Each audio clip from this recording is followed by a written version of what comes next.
Hello, everyone. This is Travis J. Vernon, and welcome to today's podcast. One of the things my wife and I finally got to do was to go to Scotland and Ireland. It's been on my bucket list forever to go catch an Atlantic salmon. And to catch an Atlantic salmon on the swing while fly fishing just sounded amazing.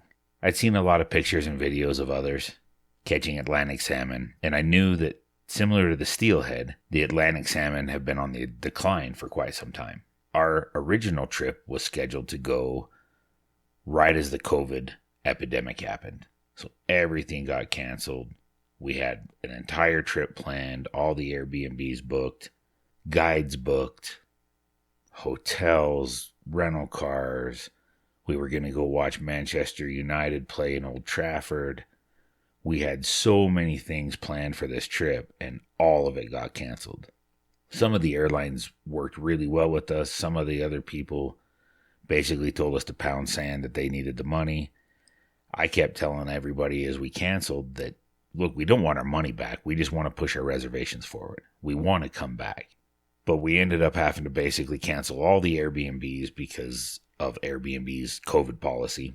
And after a 1-year nightmare of trying to get things organized and redone, we were able to rebook our flight. Originally, we were going to fly directly into Inverness, Scotland, and then go fish near Loch Ness. There were a couple places that a guy has this company, You Fish Scotland is the name of it. And we were looking forward to going up and fishing with him. Well, he was one of the people that was more than gracious and rescheduled us. But in his rescheduling, he overbooked us. I'm jumping too far ahead. So originally we were going to fly into Inverness, drive a little bit, hit a couple spots. And with canceling everything, it actually gave us a good opportunity to reevaluate what our plans were, see what we really wanted to do, and what were the key points for us. We ended up planning for 14 days. Now, granted, there's a day travel forward and back. But on the first day, we ended up flying to Edinburgh and got a rental car because I drive all the time. Driving doesn't bother me. I was a little concerned about driving on the left-hand side of the road, but that ended up being great. I only had one instance where I started to go the wrong way in a roundabout, and I was able to correct. And it was more embarrassing just watching my wife laugh at me. But that's okay. No accidents the entire time in the 14 days of driving. So on the first day, we just drove to Falkirk to spend the night. We got in relatively late. We've been traveling for a long time. And we ended up staying at an Airbnb that was really a hotel, an old hotel that was attached to a pub and bar. So we were able to get our first real in the UK fish and chips, which was fantastic. We also started to walk a lot more, which is fun. Where I live, the closest place to actually buy anything is about 1.5 miles away, which isn't a terrible walk. But it was kind of fun being in a big city where we were able to walk to the grocery store, grab the things we need, walk back to the hotel / Airbnb. Yeah, that first night was kind of bizarre.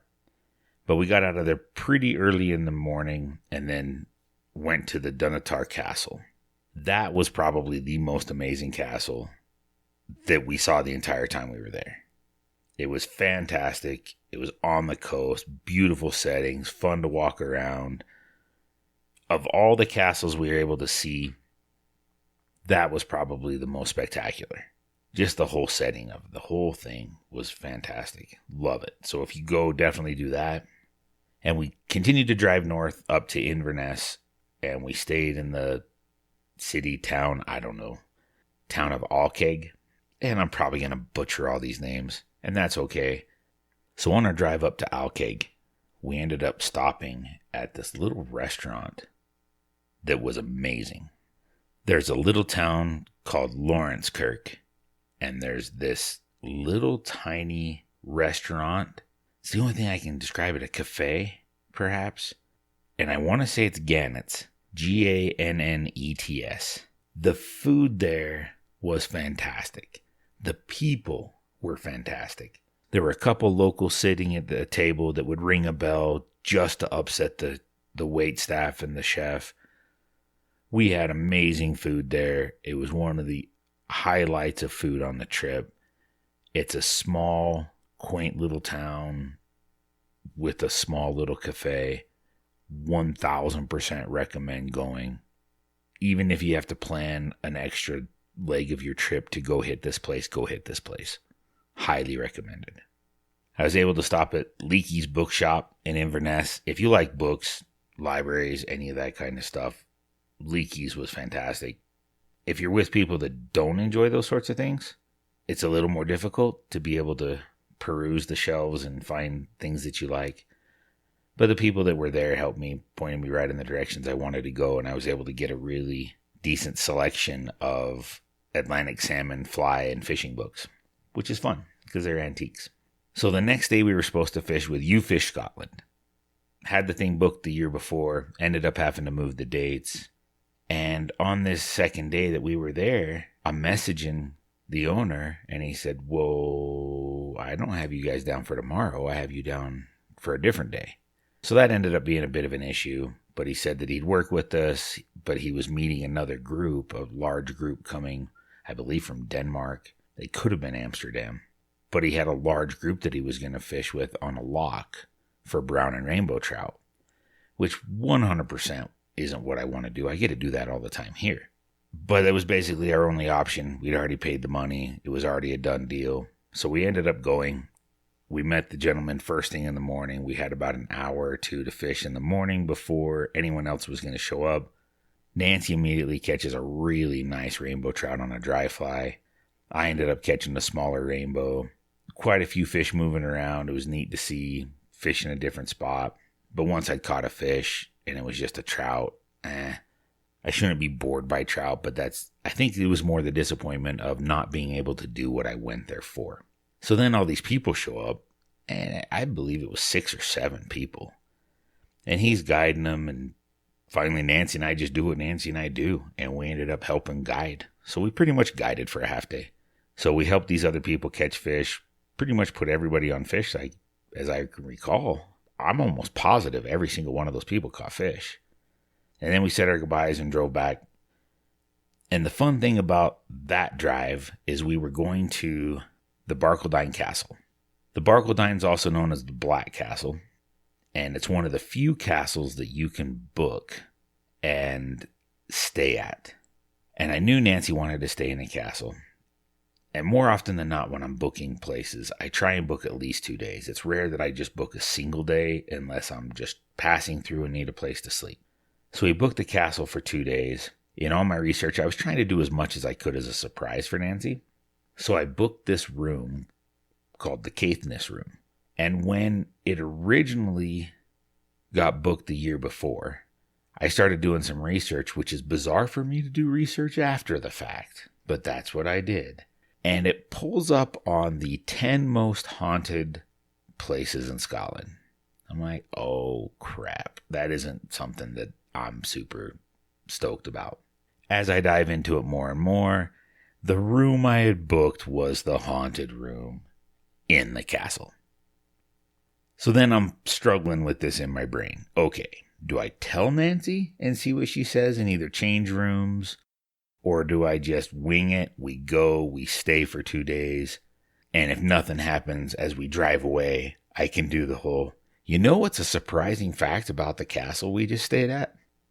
Well, I was worried that if we got there and then something bizarre happened, that I'd be in more trouble. So I told her in advance, and we ended up deciding to stay. So I kept the reservation for the same room even the following year because it's up by one of the higher turrets on the castle, and you have beautiful views of the loch there. And it's just a really, really fun little castle. It's nothing big, but it's still very old, and the motif is fantastic. The ambiance is fantastic. The grounds are amazing. The views are amazing. And it does have a history. And if you like haunted things, go there. Caithness Room. Narrow, spiral winding staircase. Just a fun place to go. So we stayed there for a couple of days. And while we were staying there, we got to visit Loch Ness. And when I travel, I always like to stop at the most artisan type places. I don't like tourist locations. I don't like being around a million people looking at the same thing. It's almost claustrophobic because of the people. So it's just a struggle for me. But we went at a pretty decent time. So there weren't a ton of tourists, but the weather for the entire 2 weeks we were there was amazing. Very few days of rain at all. And everyone in northern Scotland was talking about how bad the black flies or the no-see-ums are. We never had an issue with them. I've been way more torn up in Florida or mosquitoes in Wisconsin. So they weren't bad for us. Maybe we just got lucky. Hope so. But it was fantastic and we didn't have to worry about it. So we ended up stopping at this place called the Drum Farm Gallery Gift Shop, which is on Loch Ness. And there was an artisan potter there that had just some amazing pieces. So I ended up buying a small, well, it's really a creamer or a sugar bowl, like the sugar bowl that goes with the creamer. I just use it for salt. Love it. I love to buy things like that to support local artisans. Those are the types of souvenirs that are my absolute favorite. So there is a cool little castle there too called the Urquhart Castle. We didn't go out and actually tour it. We could see it and we took pictures and we had a wonderful time there and just drove around and kind of saw the sights. The next day, we ended up going on a ride on the Jacobite Train. Now, the Jacobite Train is more famous than you'd believe because of the movie Harry Potter. So the train that takes you to Hogwarts in Harry Potter is the Jacobite Train. So we ended up booking that. We got to go. We had a wonderful trip on the train, and you can do it multiple ways. But we took the train to the next city, which I want to say was a 2-hour train ride. Then you can stay in that city. Malig was the name of it. And you could stay there. You could spend the night there. It was straight up a tourist trap. Or you could just jump back on the train. You had to book it that way. But you jump back on the train and go back. And it was near the town of Oban. But you just book the train and go back. Well, on the train ride back, I looked out the window and there was a deadhead red stag. So I instantly pull out my phone. Now, the funny thing of this, I'd been asleep for probably 40 minutes. So I woke up, looked out, saw the deadhead, pulled out my phone, GPS the location. Nancy, in the meantime, is concerned. She's like, what's happening? You just woke up and you're instantly on your phone. I'm like, I've got to pin this location because Scotland has one of the most amazing laws in the world. It's the Right to Roam Act. So as long as you're not damaging property, you can hike, camp, explore all the land. All the land is public land. If you see a mountain you want to go climb it. Just don't damage any of the property. If you want to go camp in some woods, go camp in the woods. Just don't damage anything. So I instantly start calling my outfitter buddies in Scotland. I'm like, hey, can I take a deadhead home back to the States? They're like, yep, you just have to make sure there's zero flesh attached to it. So I can see Nancy rolling her eyes and I know that I'm in for a little bit of a mess. But I changed my plans for the following day and we drove back to this location where there was a small stream.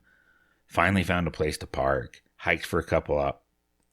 I wouldn't even say it was a couple kilometers, maybe 1 kilometer to get over the little stream. All said and done, maybe 2 miles total that we walked around and shed hunted. It's kind of bizarre, kind of squishy ground like tundra. We did find another red stag shed while we were up there. And then I took the skull of the red stag. It was a little bit stinky, so that made it a little bit tough for the car ride. And we finally gave up on actually taking the whole skull home, and I sawed off the antlers, so I just brought the antlers home. But I came home with some red stag sheds, which that was never even in the plans. We'd seen a couple of them. We'd seen a bunch of roebucks, but I never thought I'd have time or the inclination just to go shed hunting. But it made it really fun. And the Harry Potter train's pretty cool too. Now from there, we ended up driving the following day. So we'd spent the 2 days at the Barcaldine Castle. Then we drove to this town of Cromlix. And we stayed at this Air BnB that was in the middle of the country, rolling green hills. Amazing. Just beautiful. And there were deer and pheasants everywhere, Highland cattle. And the following day, we had booked a silversmith class where we went and spent a few hours making silver rings. So Nancy and I each made a ring for ourselves. And the guy that runs that, his name's Darren, and I'll put his information in the show notes. If you go to Scotland, he has his little shop on a little farm near Blackwater. And it was probably the highlight of the trip. It was so fun just sitting there talking to him, learning how to silversmith, how to do different things. And you leave with a ring. So Nancy and I each have a ring. that we made in Scotland on a little tiny farm. That's fantastic. It was so much fun. Just absolutely loved it. So we ended up staying that night in Cromlix. The next day we went and saw a few museums and drove around some of the area. Just really explored.